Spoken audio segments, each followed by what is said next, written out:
Argentina, it's a decent ball in, and they have broken the dead. আর্জেন্টিনার বিপক্ষে নাটকীয় লড়াই শেষে ৩-২ গোলের ব্যবধানে বিদায় নিতে হয়েছে মিশরকে। তবে ম্যাচ শেষের বাঁশি বাজার পর ফুটবলের আলোচনা ছাপিয়ে এখন আলোচনার কেন্দ্রবিন্দুতে মিশরের প্রধান কোচ হোসাম হাসানের বিস্ফোরক মন্তব্য।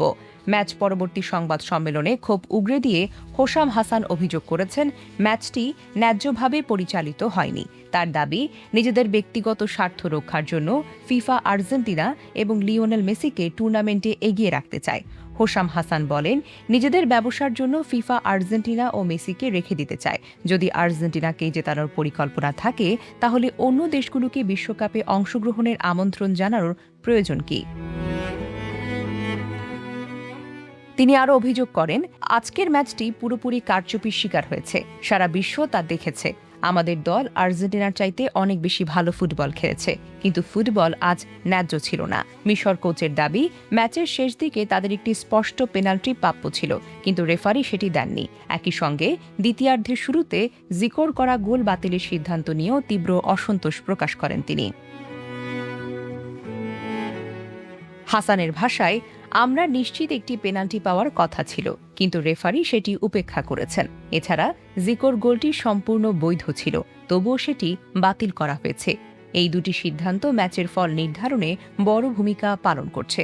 ক্ষোভের মাত্রা আরও বাড়িয়ে মিশরের এই কোচ ঘোষণা করেন, প্রতিবাদের অংশ হিসেবে তিনি বিশ্বকাপের বাকি ম্যাচগুলো আর দেখবেন না। তিনি বলেন, প্রতিবাদ হিসেবে আমি এই বিশ্বকাপের অবশিষ্ট কোনো ম্যাচ আর দেখব না।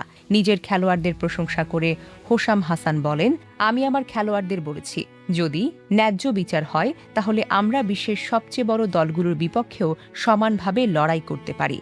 এছাড়া ম্যাচের আগে দায়িত্বপ্রাপ্ত রেফারিকে নিয়ে আপত্তি জানিয়েছেন বলে জানান তিনি। তার দাবি, রেফারির জাতীয়তা নিয়ে আগে থেকেই তাদের উদ্বেগ ছিল এবং ম্যাচের পর সে আশঙ্কায় বাস্তবে পরিণত হয়েছে।